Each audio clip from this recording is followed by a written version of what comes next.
You're listening to The Women in the Arena. I'm your host, Paige and Nicole, former collegiate athlete turned leadership entrepreneur for women just like you. Each week, I'm bringing you a new person or message to help you expand and elevate into the woman you know you're meant to be. Now, let's step into the arena.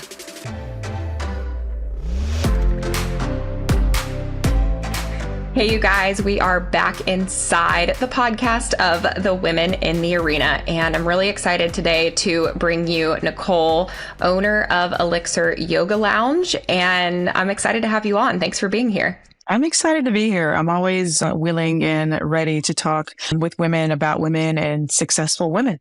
I work at the Lululemon in Fayetteville like once a month, and I remember seeing you walk in. That's how we met, because for those of you that don't know, one of her yoga studios is near that business. And so I remember you walking in and you just have this like very calm, warm confidence about you. And then of course I tried ELXR and it kicked my butt. And so I just want to know, where did it all start? Did you always want to own a yoga studio? Can you give us a little bit about your journey? Oh, goodness. So the short answer to that is no, I did not. I would have never thought in a million years that I would own a yoga studio. Specifically, when I started my journey with yoga, started going to yoga classes, if you would have told me that, hey, in X amount of years, this is where you're going to be, your career is going to be yoga, I would have thought this person was crazy. So at the time, when I first got into yoga, I had just finished my doctorate degree. So I have a doctorate degree in molecular genetics. I was a hardcore scientist for a while, doing like super serious science that I thought had the ability to change the world in a huge way. And so that was the path that I was on when I first got into yoga, was this hardcore science background and science path with a mission to change the world. And I got into a couple car wrecks and got pretty significant whiplash from those car accidents. And I went to a chiropractor for a while. The chiropractor never really solved my issues and my neck issues and my back problems. And my doctor was like, you kid, I can prescribe you some muscle relaxers, or you can do something like try yoga. And I chose the yoga because at a young age, I didn't think taking muscle relaxers for the rest of my life was a permanent solution to my issues. And so I was like, okay, I'll pass on the muscle relaxers, but I will try yoga. And I was doing a postdoctoral fellowship at a med school in Dallas at the time. And I just got on Google, searched for yoga studios around me, and found this one yoga studio in Highland Park in Dallas. And I was like, oh, this looks pretty cool. Had no clue about anything. Didn't know that there were different types of yoga. Didn't know that some classes may be hot or some classes may be harder or whatever. Had no clue. Just, I thought, hey, yoga's good for you. I'll go. And the class that I went to just happened to be a power yoga class. Oh gosh, yeah. It kicks your butt. Yes. And like, you talk about EYL being hard and just not what people think about when they think about yoga. And this was the exact same kind of situation. It was hot, obviously very hot. The class was packed. And I'm never the kind of girl who gets at the back of the room. I'm always the girl who gets at the front of the room so I can see and learn and be serious about whatever I'm doing. I got in the second row because the front row was full, which should have told me something there. If the front row was full, it means like people really like to be here. And so I just remember the class being very challenging, very hard, and a few times thinking, I'm going to pass out. And when it happened, I'm going to be embarrassed. And then what am I going to do? Thank God I didn't pass out, but the class, it was intense. And thinking back, I don't know if it was intense because I was brand new to yoga or if it was just intense. But I remember looking around and just like seeing all these amazing, powerful people who had been doing this obviously for a while and thinking, okay, I want to do this until I get to that, till I can be like them. And anything that is a challenge, especially physical, I'm like down for it. So I almost passed out the first time, but was like, I love this. I'm coming back. I started practicing 3 or 4 times a week while I was in Dallas working in my postdoc. And when I came back to Fayetteville after my postdoc was over, was on the hunt for the same kind of yoga experience. And I couldn't find it here. It just didn't exist here like that hard, that challenging power yoga class where I'm going to have all these emotional and physical things revealed to me. That it's truly an experience. I couldn't find anything like that. And so I settled to practice at one yoga studio that I ended up liking more than the rest. And a few years later, decided to go to teacher training and became a yoga teacher.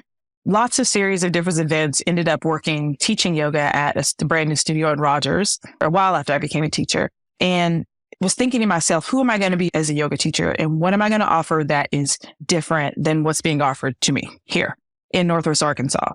Was this in addition to your PhD? Were you working in that field still? Absolutely. Behind this, I guess in the front of the scenes, I got a job at the University of Arkansas making vaccines for a company that was outsourcing this research from the university. I was still doing the hardcore science by daytime. And then in the evening, a few times a week, I started teaching yoga.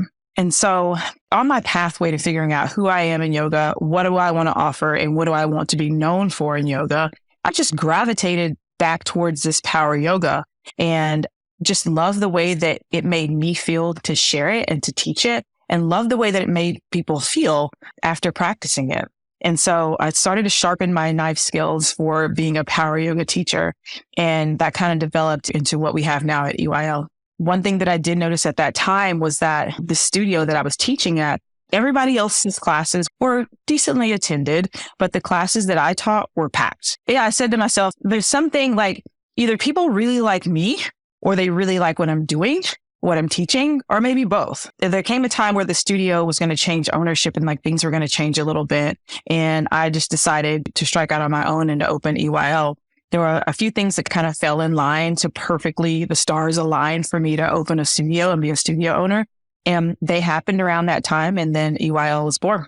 That's incredible. I don't know if everybody's listening has tried power yoga, but let me tell you my perspective of being in your class in particular was I've done CrossFit for the past 6 years and I was a D1 athlete. And so I've always been used to big movements and heavy weight quickly. So I've been working with a macros coach over the past 6 months. And one of the things she encouraged me to do, she was like, why don't we limit CrossFit to 4 times? Because that's a lot of stress on your body and inflammation. And let's see if you can slow it down for at least 2 workouts a week. And then we'll just get steps the rest. So I'm like, I've done ELXR before way back when, just because I had some friends that were in there. And so I wanted to try it out and I did it and I liked it enough to want to come back. So I was like, okay, that's the obvious choice. And so I bought, I think it was a 5-day pass recently.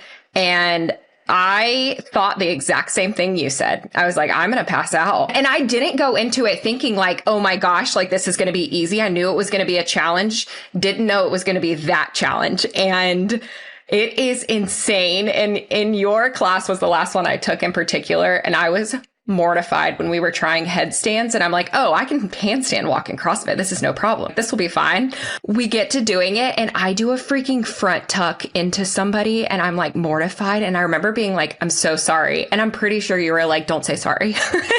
It's yeah, okay. Well, because that happens all the time in yoga, especially when you're asking people to do these movements that they're not used to doing and to be upside down on their hands. Happens all the time. With heat and after 100 push-ups. Oh my God. It was incredible. I think that I also really love about your classes. One, the style is just not something I think people think of when they think of yoga, right? You think of slow and you think of methodical movement. And I don't even know a ton of different styles of yoga. I've done poses. I think there's one where you do a bunch of different poses.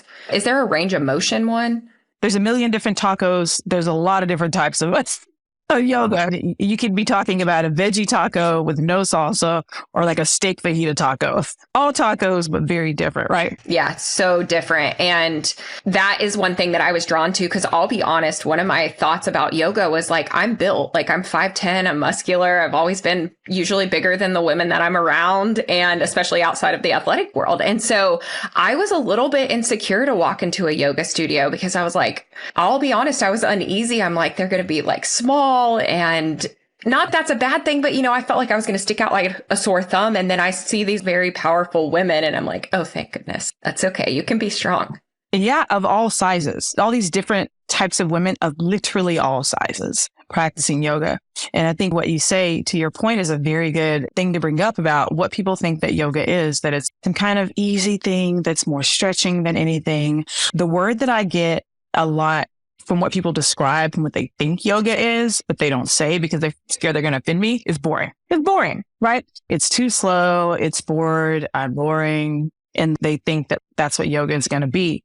But most people are surprised after they take a power class at ELXR that what? What is it? What just happened to me kind of situation? That was literally what it was like. And then I felt my body craving it. I was like, oh, I really need that. It felt so good. And the only thing that this is funny is usually I wash my hair once a week. Tomorrow has to be one of those days. But I will say I would have to do that a lot if I was going very regularly because the amount of sweat is crazy. Yes. The amount of detoxing sweat is just amazing. And it feels really good to sweat that much.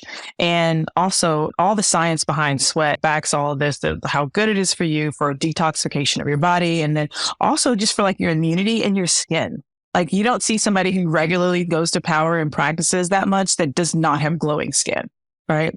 Yeah, really. That is so true. That's such a great point. Of course, you know that. Of course, that is a benefit of power yoga. I want to ask like somebody that doesn't know that much about the world of yoga and especially power yoga, other than my experience. What about the music? Your music is obviously fantastic. And I'm in there, like I called Peyton afterwards immediately. I was like, you would love this playlist.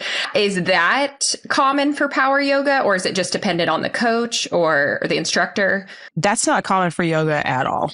I think through things like a lot in depth before I do them, right? And so when I was trying to figure out what EYL would be, like what would our branding be and like how would we just present ourselves and also stand out, I thought about all the things that may stop somebody from trying power yoga. And one of those things is like weird esoteric music, right? Sometimes if you don't have a lot of experience with yoga, a lot of the times you'll go to a yoga class and there'll be music that is not of our culture and that will sound very foreign.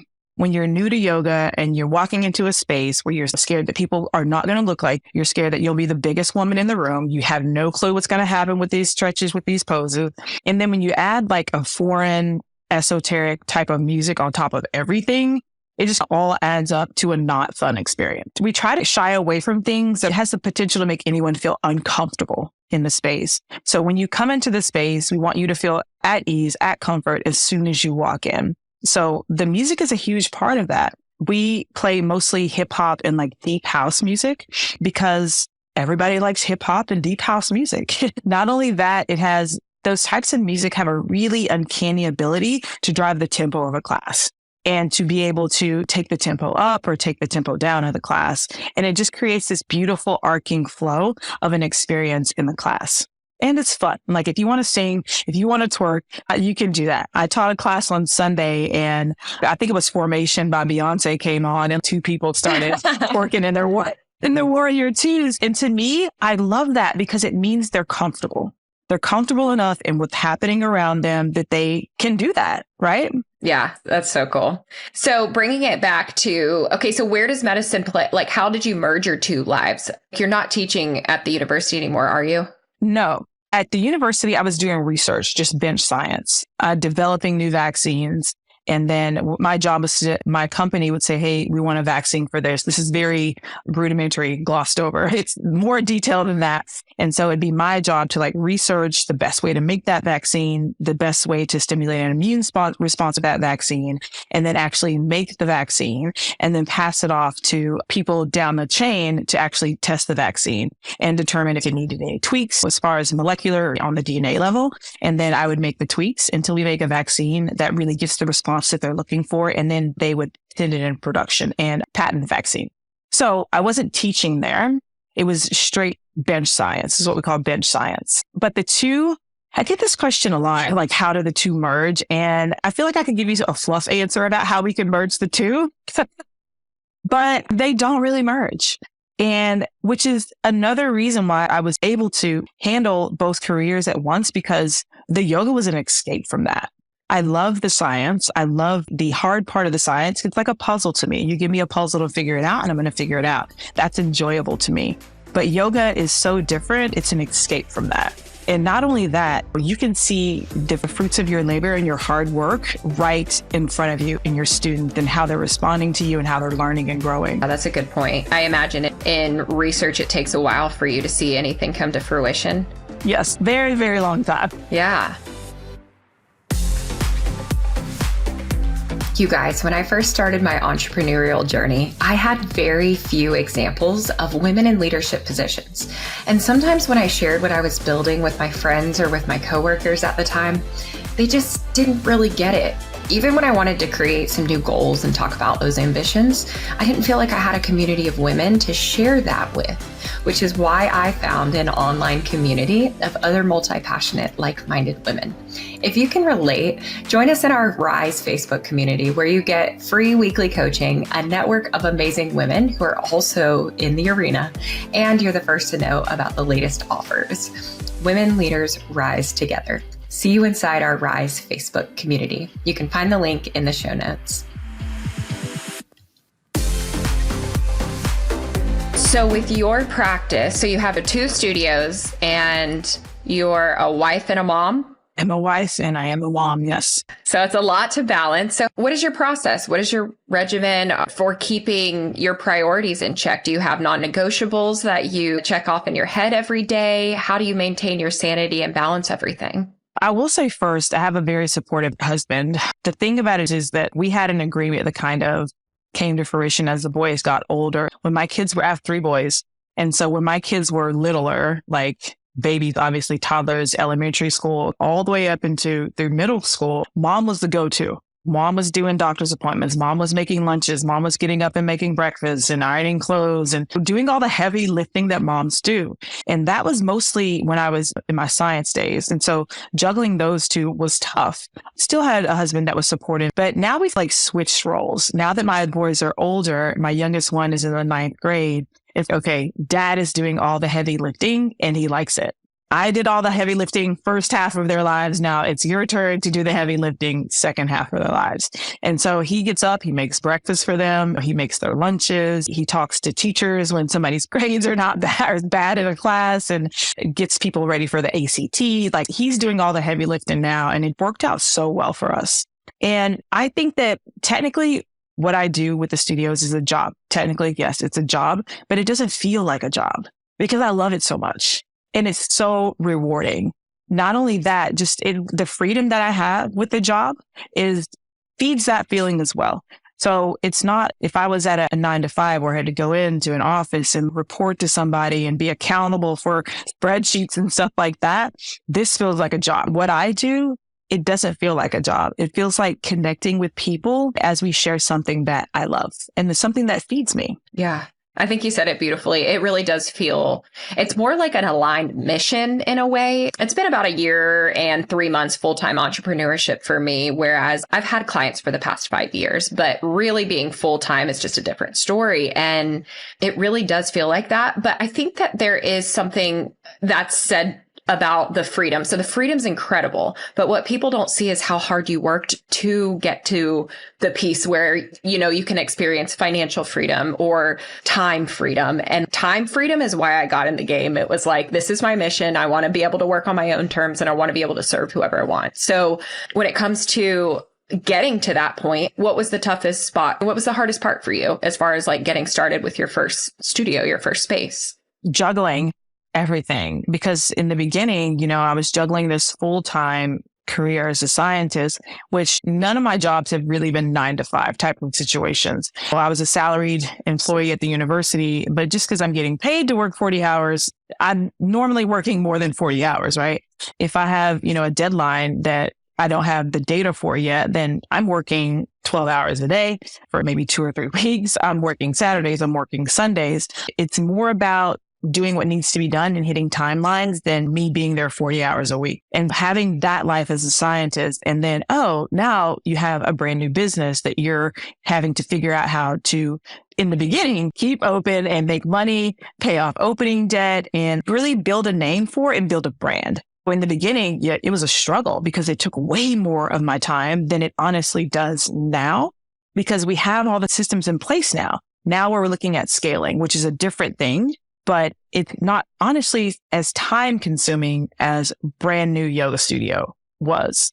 There were days where I would be at that studio when we first opened, like every single day for hours on end, just figuring things out, figuring out how to operate, figuring out how to stay open and be successful and get our name out there. And like, how do I clarify our mission to people? Just things like that. And in the beginning, it was very hard to juggle the 2. And I feel like all of my time was occupied by working either at science or at the yoga studio. Yeah, I think I'm glad that you share that because I think it's an important distinction. I think like I work with high achieving women, and there are some of my clients that really strive to be in business, whether it's serving clients in consulting or it's a service-based business, most of them, not all of them. And I think sometimes there's this facade on social media that's like, you can get into this career, you can sell online or you can be an entrepreneur and all of a sudden you have all this freedom. But what I think isn't shared is like all of the hard work that takes to get it off the ground. And I don't know if you'll agree with this, but it has to start with a bigger mission. It can't just be like, oh, I want to be an entrepreneur. I want to make money. I want to run my own, like work for my own schedule. It really has to start with a mission that you're not going to waver from in order to keep going. Absolutely. And if I could tell you, if I had $1 for every single time that my mission or my operating policies or my business standards have been questioned just by somebody who wanted me to tweak them or change them or come off of them a little bit or make exceptions, that happens all the time. In a brand new business, it's hard to stick to those policies and stick to those standards because you want business. And you're like, oh, if I just give in, I'll just give in this time just to get this business.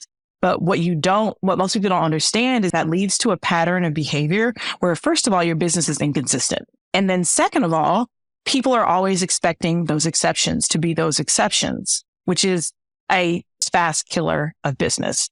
You have to have standards, you have to have policies, and you have to stick to them no matter who it pisses off. And especially coming from a business like yours, where you have so much overhead in the beginning with trying to get people in the door, I can imagine that would be really tough to stick to your own standards and your own boundaries. Because again, like that comes from, I think about it in my business, it's more about one-on-one clients, what I charge. And I think sometimes if you base what you charge sometimes in your environment, or you look at a case-by-case basis, you're like, oh, this person has a hardship or could need something different. And it's like, at the end of the day, you have to remember that your people are your people and they'll find you. People will find a way for things that they value. And I think that asks them to really value the service and the product you provide too. Absolutely. Absolutely. And if you're constantly wavering on your standards and your policies, then like I said, first of all, your business is inconsistent. And there's not many inconsistent business models that stay in business. It past the point to where they just survive. Now, okay, let's scale this. And so that's one of the things that people will ask you or look at if you look to scale or you look to franchise, for example, is I want to see the consistency in your business. I want to see your policies for this. I want to see your policies for this. And if you've been all over the place, flip-flopping nilly-willy on your policies, then this person is not ready to scale. Like you need to get your house in order before you get inconsistent, before you can scale. And that was really tough. One of the very popular examples that I could say is somebody not liking our price for something and wanting me to make an exception for them, or, hey, can you give me a special discount or things like this? And that's tough as a new business owner to deal with because, like I said, you want the business. What people don't understand, first of all, when they ask for those things is the value of what you're providing. So they may see it as having one value, but they don't know, like you said, all of the behind the scenes things that you have put into providing this service or this product that gives it the value that it gives it. And so sticking to that and sticking to your policies, even when people get mad or upset, is hard. But it also helps you determine your clientele and figure out who your people are. I had a lady say that once upon a time when we first opened, I think that all yoga should be free. I don't know why people are charging what they do. It's such an amazing, like, humanitarian and healthy thing that it should be available to anybody who wants it. And I feel that. And I told her, I completely understand your perspective. However, on the first of every month, the people who I lease from are going to want a rent check. Not only that, the people that I've hired as teachers, they're going to want to be paid for their effort and their time, and they deserve that. And so because we have to financially support the business, this is the pricing plan that we have figured out financially supports our business, not only to stay open, but to grow. And I'm sorry if that doesn't align with what you have outlined for what you're willing to pay for this service, but this is what we have to command for our service. And who can argue with that? Well, no, you put it in a different perspective, and it's like people aren't going to walk into Lululemon and go to the legging wall and be like, hey, instead of 98, will you take 75 for this? It's like that doesn't happen in other places, you know? Exactly. But you bring up a good point about the community of people you speak to, too. I always tell new business owners, if ever I'm working with them, you have to find your people that understand what you're doing and they're like in it and swimming in the pool with you. Because otherwise, if you go share, hey, we're trying to franchise, or here's what my outlook is, or here's where we're going with the brand, and somebody misses that, it's just not a productive conversation. And they're not your people, and that's okay. And you can pick and choose who you share what to. Like I remember sharing stuff like my pricing to my mom early on, and she's like, well, who do you think you are to charge that? And I was like, okay. Oh, I've heard that one as well. Like, who do you think you are? Either charge that or to think that, or who do you think you are that you could be a brand? I have heard those. Yeah. I can only imagine. So how did you find your community? Especially you moved here, and when you opened EYL in Fayetteville, was there a community of women that you networked with or business owners that you found? No, because I didn't really know anyone like that in the business community. First of all, I have a science background, so I don't have a business background. So I didn't know or even think to really ask anybody, hey, can you mentor me as a businesswoman or anything like that? My biggest business mentor has been my husband. My husband is an entrepreneur. He is a businessman at his heart. And he understands the business and the numbers. And then I understand like the aesthetics and the product and the service. And so his help was foundational and amazing. He was the one who told me I had to have a business license, because I didn't know. Oh, I have to have a business license? Oh, okay. Yeah. How do I do that? Or where do I go to get that? I know, but it's so funny. It's awesome that you have that support, but it's so funny listening to you, because it's like some women, when they think about their dreams or to own their own business, or they get that nudge, it's, oh, I don't have a business degree, or I don't have this, or I don't have that. And it's really not about having it all. It's about trusting yourself to find it out and figure it out. And I think that's really where the sweet spot is if you really do want to go for something like that. Absolutely. 95% of my business knowledge has been on the job training. From financials to hiring contractors to HR issues, having to communicate in an effective and healthy way with my teachers, my employees, or customer service, how to handle customer service issues, all on the job training. And even 5 years later, I'm still learning. And I like to learn, right? I would never be foolish enough to think that, 5 years later, we're in business, we're successful, I'm good, I got it. I understand everything. No, because I'm presented with issues, as most entrepreneurs will know, all the time, whether they're financial issues, whether they're HR issues, whether they're customer service issues, whether it's having to stand up for myself in different aspects of being the business owner and stand up for the business, always presented with something new and interesting that I need to figure out. Yeah. And I imagine that it will always be that way, right? Because the way that people spend money change, the way that people consume information changes. And so I think it's a trait of women that I get to interview on here and speak with on here is just their love of learning and curiosity. And it cultivates that growth mindset, not this my way or the highway, but let's see what works and let's figure it out quickly so that we can keep our business going. Absolutely. And understanding that you don't know it all, nor are you expected to know it all. So the closed mind thinks that they know it all and doesn't take advice or listen. The person who is going to be successful and who's going to grow and who's going to expand and blossom in this is the person who's always willing to listen and be selective about the advice that they take. That would be a huge point of advice that I would give any woman who's thinking about becoming an entrepreneur is don't think you know it all, because you don't. And always be willing, you don't know it all, and always be open to listening and figuring things out and talking. And taking advice from those that you trust, because that's going to be invaluable. That is a sound piece of advice for myself and probably anybody listening. My final question that I ask all women that I get to interview on the Women in the Arena podcast is, what does it mean to be a woman in the arena to you? What does that mean? To me, being a woman in the arena means being a woman with a seat at a table. And by having a seat at the table, not just being there and listening and watching, but being a woman who has a seat at the table, who's able to contribute and who's able to be heard, who has her own value, just like everyone else at the table. So It's not enough to have a seat at the table. What really matters is being at the table, being listened to, being heard, and being an invaluable part of the conversation that's happening at the table.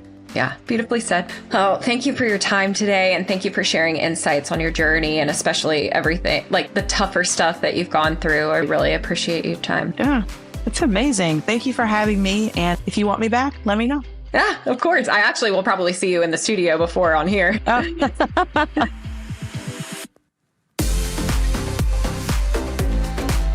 I hope today's episode inspired you on your journey in the arena. Make sure to check out the show notes in the description for a rundown of today's show with all the important links. If you enjoyed this, please share with a friend. I know how much it means to me when my friends share podcasts. Leave us a review and let us know what landed with you over on Instagram at Paige_Renee15. As always, your best bet is on yourself.